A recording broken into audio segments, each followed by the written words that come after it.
जनूबी कश्मीर के कस्बे पुलवामा की न्यू कॉलोनी इलाके में सिक्योरिटी फोर्सेस और मिलिटेंटों के दरमियान एनकाउंटर जारी है। अब तक लश्कर के एक कमांडर समेत 3 मिलिटेंट को हलाक किया जा चुका है। लश्कर कमांडर एजाज उर्फ अबू हुरैरा का ताल्लुक पाकिस्तान से है, बाकी 2 मिलिटेंट मकामी है। तफसीलात के मुताबिक ये एनकाउंटर रात 1:30 बजे के करीब उस वक्त शुरू हुआ जब सिक्योरिटी फोर्सेस को ये इतला मिली कि पुलवामा डिस्ट्रिक्ट अस्पताल के नजदीक न्यू कॉलोनी इलाके में 2 से 3 मिलिटेंट मौजूद है, जिसके बाद फौज और पुलिस के अलावा सीआरपीएफ की मुश्तरका पार्टी ने इलाके का मुहासरा किया। इस दौरान एक रिहायशी मकान में छुपे मिलिटेंटों ने फोर्सेस पर ग्रेनेड दागा और गोलियों के कुछ राउंड चलाए। सिक्योरिटी फोर्सेस ने मिलिटेंटों को खुद सुपुर्दगी करने की पेशकश भी की, लेकिन मिलिटेंटों की जानिब से कोई जवाब न आने के बाद दोनों के माबैन गोलियों का तबादला हुआ। इस दौरान पुलवामा में एहतियात के तौर पर रात से ही इंटरनेट खिदमात मुअत्तल कर दी गई हैं।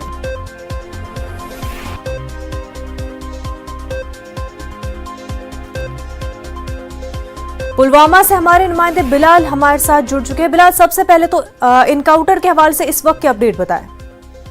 देखिए मुनज़्ज़ा, ये एनकाउंटर जो है तकरीबन आखिरी मरहले तक पहुंच गया है और इसमें 3 जो लश्कर के कमांडर समेत 3 मिलिटेंट मारे गए हैं। आईजी ने भी ट्वीट करके ये कहा है कि जो पाकिस्तानी है एजाज उर्फ अबू हुरैरा वो इसमें मारा गया है, तो वो बड़ी कामयाबी तस्वुर की जा रही है सिक्योरिटी फोर्सेस के लिए। लगभग अभी जो पुलवामा में यही एनकाउंटर के बाद सूरत हाल जो हुई है पूरे कस्बे में जो है कर्फ्यू जैसी सूरत हाल पैदा की गई है। किसी को भी कस्बे के अंदर दाखिल होने की इजाजत नहीं दी जा रही है। दाखिली रास्तों को सील किया गया है सिक्योरिटी फोर्सेस ने। और इस वक्त जो है एनकाउंटर के मुकाम पे जो सर्च ऑपरेशन चल रहा है, लेकिन 3 मिलिटेंटों के मारे जाने की पुलिस ने भी तस्दीक की है। बिलाल, क्या अभी भी कोई मिलिटेंट वहां पर छुपा हुआ है? पहले सिक्योरिटी फोर्सेस को इलाके में 2 से 3 मिलिटेंटों की मौजूदगी थी। कई इलाकों में ये ऑपरेशन कल से चलाया गया था सिक्योरिटी फोर्सेस के जानिब से, पुलवामा के मुख्तलिफ देहात में चलाया गया था, लेकिन इस इलाके में 2 से 3 ही पहले जो इतला थी वो थी। लेकिन अभी भी जो सर्च ऑपरेशन वो जारी है। ये देखा जा रहा है कि इलाके में कोई और मिलिटेंट तो नहीं है, उसकी तलाश जारी है, लेकिन अभी तक यही कहा जाता है कि 3 मिलिटेंट जो है वो मारे गए हैं और एक जो है वो पाकिस्तानी है और 2 मिलिटेंट जो है वो मुकामी बताए जा रहे हैं। बिलाल, जो लोकल मिलिटेंट बताए जा रहे हैं, क्या उनकी शिनाख्त हुई है? देखिए, सिक्योरिटी फोर्सेस ने जो लाशें हैं उनको अपनी तहवील में लिया है, लेकिन एक ही जो डेड बॉडी है पाकिस्तानी, उसकी जो शिनाख्त हुई है, लेकिन जो 2 मज़ीद डेड बॉडीज है यही तस्वुर किया जा रहा है कि वो मुकामी मिलिटेंट है, लेकिन अभी तक उनकी शिनाख्त पूरी तरह से नहीं हुई। वहीं बिलाल, ये भी कहा जा रहा है कि मिलिटेंटों को कल रात ही जब एनकाउंटर शुरू हुआ था तब सरेंडर करने की पेशकश भी की गई थी। देखिए, सिक्योरिटी फोर्सेस ने पहले जो अवलीन तरजीह जो होती है सिक्योरिटी फोर्सेस के, वो यही होती है कि मिलिटेंटों को हथियार गिराने की बात की जाती है। उनको कहा जाता है कि आप सरेंडर करो, हथियार डाल दो। लेकिन जहां पर भी ये देखा जा रहा है कि जो अक्सर जो फॉरेन मिलिटेंट होते हैं वो इसमें परहेज करते हैं, वो नहीं मानते हैं, तो उसके बाद जो है वो एनकाउंटर शुरू होता है। लेकिन इसमें अभी तक जो सिक्योरिटी फोर्सेस है, सिक्योरिटी फोर्सेस को इसमें कोई जानी नुकसान अभी तक नहीं उठाना पड़ा है। पुलवामा में इंटरनेट खिदमत भी मुअत्तल कर दी गई है। बिलाल, देखिए, एहतियात के तौर पे ये कस्बा के बीचों बीच जो काफी बिजी एरिया है, डिस्ट्रिक्ट हॉस्पिटल भी यहाँ पर कायम है, तो पूरे कस्बे में इसकी जो मतलब हसासियत देखी जा रही है, उसके पेश नजर जो पुलवामा में पहले दफा 144 जो है वो सख्ती से नाफिज किया गया। उसके बाद जो इंटरनेट खिदमत रात को ही मुअत्तल कर दी गई है और किसी भी सूरत हाल से निपटने के लिए कस्बे में पुलिस और सीआरपीएफ की तैनाती अमल में लाई गई। न्यू कॉलोनी के आसपास के इलाकों के क्या कुछ सिक्योरिटी सूरत हाल? देखिए मुनज़्ज़ा, न्यू कॉलोनी के आसपास जो रात के 1:30 बजे ही सिक्योरिटी को सख्त किया गया था, तो आज सुबह के बाद जो सूरत हाल देखी गई है, गोलियों का तबादला काफी देर तक रहा आज सुबह, तो उसके बाद पूरे कस्बे में जो है सिक्योरिटी के सख्त इंतजाम किए गए हैं। किसी भी गड़बड़ी को निपटने के लिए पुलिस और सीआरपीएफ को चौकस रखा गया है। बिलाल, वहीं कमांडर भी इस एनकाउंटर में हलाक हुआ है लश्कर का, तो कितनी बड़ी कामयाबी इसको मान रहे हैं? देखिए मुनज़्ज़ा, आईजी ने आज सुबह ये ट्वीट करके ये कहा है कि ये बड़ी कामयाबी से ताबीर किया जा रहा है, और वो भी कस्बे में एक मिलिटेंट का होना और वो भी पाकिस्तानी मिलिटेंट का होना, ये माना जाता है कि खदशा जाहिर किया जाता है कि मिलिटेंटों का कोई बड़ा मंसूबा जो था वो नाकाम किया है सिक्योरिटी फोर्स। बिल्कुल, तो इसके अलावा अगर कोई बहुत बड़ा मंसूबा था तो दीगर भी कोई मिलिटेंट जो सरहद पार से आए हो वो वहां पर मौजूद हो या उनका कहीं से तार जुड़ा हुआ, उसकी भी कोशिश की जा रही है पता लगाने की।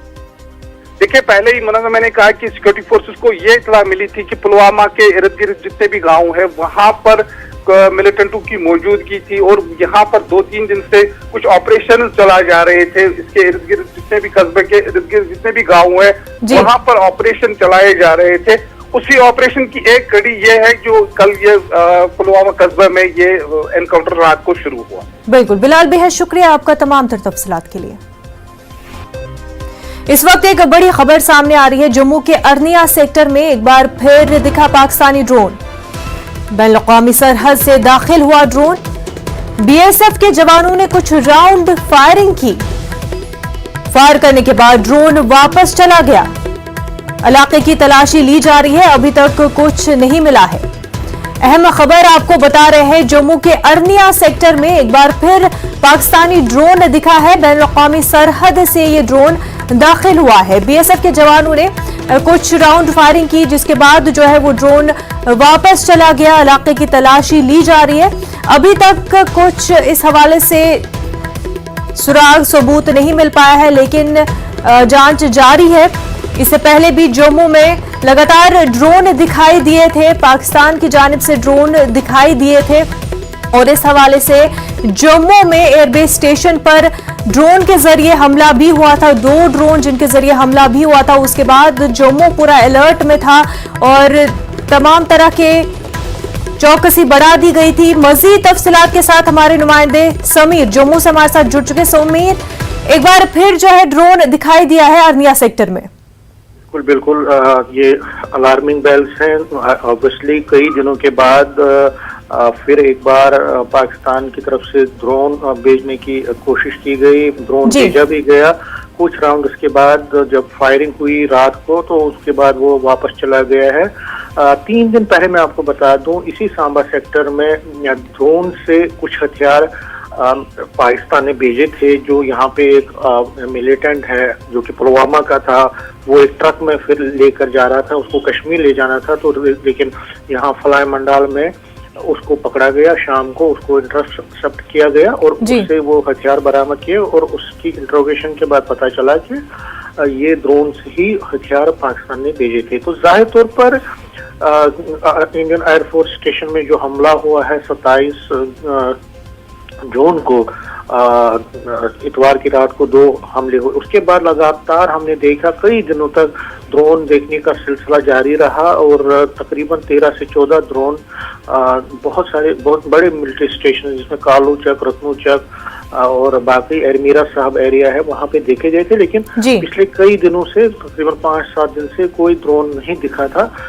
हालांकि मैंने जिस तरह कहा कि सांबा में ड्रोन फेंकने की कोशिश की गई थी और फेंका भी गया था, लेकिन जो मिलिट्री स्टेशन के पास वो ड्रोन नहीं दिखे थे। लेकिन आज फिर एक बार रात को अर्निया सेक्टर में, जो कि इंटरनेशनल बॉर्डर है, आरएसपुरा के पास है, वहां पे ये दिखा है। और जब बीएसएफ ने कार्रवाई की तो वो वापस चला गया। तो जाहिर तौर पर इसका भी यही इंटेंशन होगा जो ड्रोन भेजने का, जो पाकिस्तान का है, कि या तो वो आर्म्स और अपनी जो हथियार वो कहीं पे फेंकना चाहता है, उसको डंप करवाना चाहता है ड्रोन के जरिए, या जो इंस्टॉलेशन हैं, जो बड़े बड़े हमारे फौजी कैंप्स हैं, ये उनकी रेकी करना चाहता है। तो जाहिर तौर पर एक बहुत तशवीश की बात दोबारा सामने आई है आज, और इसी को देखते हुए वहाँ जो अर्निया बेल्ट है या बाकी जितने भी बेल्ट हैं इंटरनेशनल बॉर्डर पे या लाइन ऑफ कंट्रोल पे, उसमें और विजिल को बढ़ाया गया है कि रात को भी जो सिक्योरिटी की तरफ से, जो सिक्योरिटी फोर्सेस की तरफ से, जो चाहे आर्मी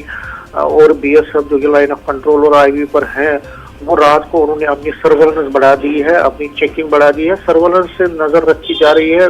और जो मैंने आपको पहले भी कहा कि जो एंटी ड्रोन मैकेनिज्म, जो सर्वेलेंस मैकेनिज्म है, उसको और अपग्रेड किया गया है, और कोशिश की जा रही है कि अगर कोई भी ड्रोन कहीं पे दिखे तो उसको डिटेक्ट किया जाए, उसको स्पॉट किया जाए और उसको फिर या तो मार गिराया जाए या उसको इतना मजबूर किया जाए कि वो वापस चला जाएगी।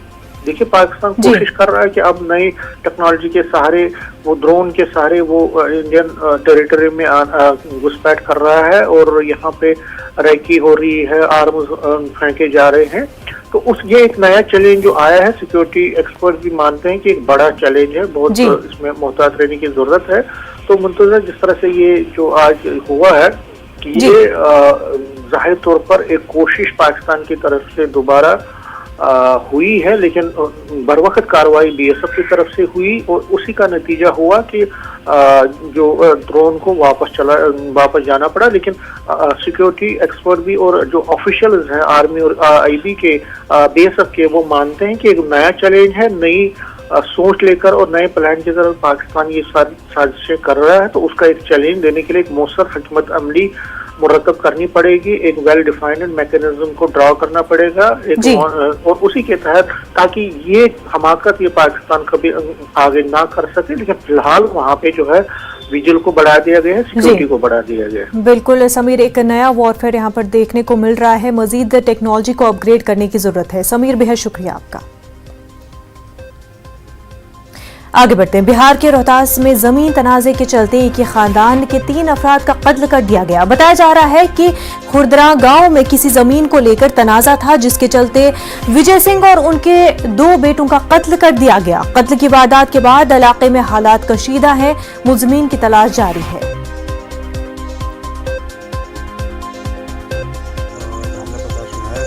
उसमें जमीन संबंधी विवाद भाइयों के बीच में चल रहा था और दोनों भाई एक ही घर में रहते थे। उसी बीच में उसी विवाद को लेकर के आपस में विवाद उत्पन्न हुआ और ये घटना घटित हुई। बिहार के औरंगाबाद में प्लेस ऑफ सेफ्टी से कुछ कमसिन कैदी फरार हो गए। सभी कैदी बाथरूम की खिड़की का शीशा तोड़कर बाहर निकले और बेडशीट की मदद से जेल की दीवार के बाहर निकल गए। अफसरान ने बताया कि शेखपुरा से 21 कमसिन कैदियों को यहां लाया गया था, जिसमें से 6 फरार हो गए। पुलिस फरार कैदियों की तलाश कर रही है।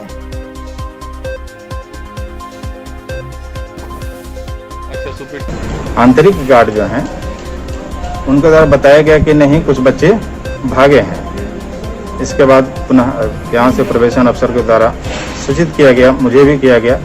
मेरे स्तर से अपने असिस्टेंट डायरेक्टर महोदय को, पुलिस को और जुवेनाइल बोर्ड को सूचना दी गई कि ऐसे ऐसे घटना घटित हो गई है। इसके बाद सभी वरीय पदाधिकारी लोग उपस्थित होने लगे और इसकी जाँच अभी शायद चल रही है। बाथरूम का जो दरवाज़ा है, खिड़की पीछे में है, उसका ग्रिल को तोड़ दिया है और ग्रिल को तोड़ करके बाहर में जो 12 फीट की चारदीवारी है उसमें ओढ़ने का जो चादर मिला था उसको रस्सी के रूप में उपयोग करके बाहर भाग गया है। ब्रेक के बाद आपका खैर मकदम है। आज कांग्रेस पार्लिमानी स्ट्रैटेजी ग्रुप की मीटिंग है, जिसकी सदारत अबूरी सदर सोनिया गांधी करेंगी। मॉनसून इजलास में उठाए जाने वाले मुद्दों पर तबादले ख्याल किया जाएगा। जराये के मुताबिक ये मीटिंग वर्चुअल होगी। इस मीटिंग में कोविड के हालात, टीकाकारी की सुस्त रफ्तारी, बेरोजगारी, महंगाई और कुछ दीगर मसाइल पर सरकार को घेरने की हिकमत अमली पर बातचीत होगी। वाज़ेह हो कि पार्लियामेंट के मॉनसून इजलास का 19 जुलाई से आगाज होगा और 13 अगस्त तक चलेगा। हमारे नुमाइंदे अशरफ काज़मी हमारे साथ जुड़ चुके हैं। अशरफ, ये बताएं कि वर्चुअल मीटिंग होनी है, लेकिन कितने बजे मीटिंग होगी?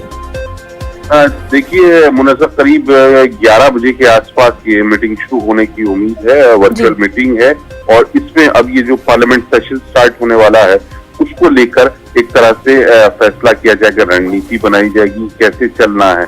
खासकर ये कि कांग्रेस जो है अपने जो मुद्दे हैं उनको अपना उठाने हैं, कौन कौन से मुद्दे हमें उठाएंगे, जिसमें सबसे प्रमुख जो रहेगा वो महंगाई का मुद्दा रहेगा, उस पर वो बातचीत करेंगे। और ये जो अब नया मुद्दा जो जनसंख्या का चल रहा है, हालांकि कांग्रेस ने ये बहुत साफ कर दिया है कि अभी तक इसका जो यूपी सरकार की तरफ से प्रारूप क्या होना चाहिए वो नहीं दिया गया, सिर्फ ऐसे ही बात कर रहे हैं, तो उस पर भी वहां चर्चा हो सकती है। महंगाई के मुद्दे पर सरकार को घेरने के लिए तमाम विपक्ष को भी साथ लाया जाएगा और उनका कैसे साथ लाया जाए, कहाँ पे कैसे सरकार को घेरना है, इन बातों पर चर्चा की जाएगी। मुनज़्ज़ा। बिल्कुल अशरफ, बेहद शुक्रिया आपका। आगे बढ़ते, मध्य प्रदेश माध्यमिक शिक्षा मंडल आज 10वीं बोर्ड के नताइज का ऐलान करेगा।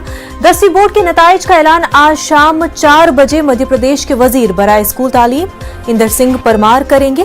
10वीं बोर्ड के नताइज को लेकर तुलबा का इंतजार कुछ घंटे बाद खत्म हो जाएगा। 10वीं बोर्ड करीब 11 लाख तुलबा का नताइज को लेकर इंतजार खत्म होने जा रहा है।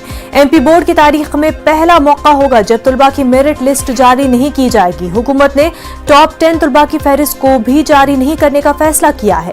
इस बार के बोर्ड नताइज की ये भी खास बात होगी कि इसमें कोई तालिब इल्म फेल नहीं होगा, यानी 10वीं बोर्ड के सभी तालिब इल्म इस बार पास होंगे। महकमे तालीम के जरिए इंटरनल असेसमेंट और प्री बोर्ड के नताइज की बुनियाद पर 10वीं बोर्ड के नताइज का ऐलान किया है। बाजरे की शिवराज सिंह हुकूमत ने रियासत में कोरोना कहर के सबब 10वीं बोर्ड के इम्तहानात को मनसूख कर दिया था। 10वीं बोर्ड जो तुलबा अपने नताइज को लेकर गैर मुतमईन होंगे या वो अपनी रैंकिंग से नाखुश होंगे, उनके लिए हुकूमत ने 25 सितंबर से खुसूसी इम्तहान के इनेकाद का फैसला किया है।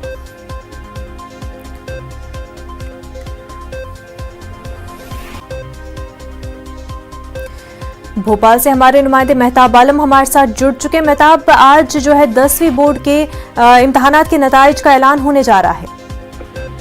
मुनज़्ज़ा, नताइज का ऐलान होने जा रहा है। जो 11 लाख तलबा रियासत में है जो 10वीं बोर्ड के, उनका तजस्सुस जो है उसको लेकर जो इंतजार वो खत्म होगा। शाम 4 बजे वजीर बराए स्कूल एजुकेशन इंदर सिंह परमार जो उसका ऐलान करेंगे। लेकिन एक खास बात यह है कि पहला ऐसा नतीजा होगा जिसमें कोई तालिब इल्म फेल नहीं होगा, यानी सभी के सभी पास होंगे। और टॉप 5 जो है कि बुनियाद पर नतीजा जो तैयार किया जाएगा। 6 सब्जेक्ट होते हैं, जो तलबा इसमें 5 में बेस्ट जो उनकी परफॉर्मेंस होगी उसको शामिल किया जाएगा। और इसके साथ साथ हुकूमत ने भी इंतजाम किया कि अगर कोई तालिब इल्म जो है अपनी रैंकिंग से नाखुश है या उसको इत्मीनान नहीं है तो उसके लिए खुसूसी इम्तिहान जो है कई नकात से सितंबर में किया जाएगा, जिसमें तलबा बैठ सकेंगे और अपनी रैंकिंग को सुधार कर सकेंगे।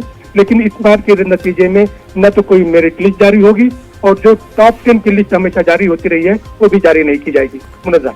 जी बिल्कुल, मेहताब आलम, बेहद शुक्रिया आपका। तो नाजरीन, आज की ताज़ा खबर में फिलहाल इतना ही। हमें दीजिए इजाजत। आदाब।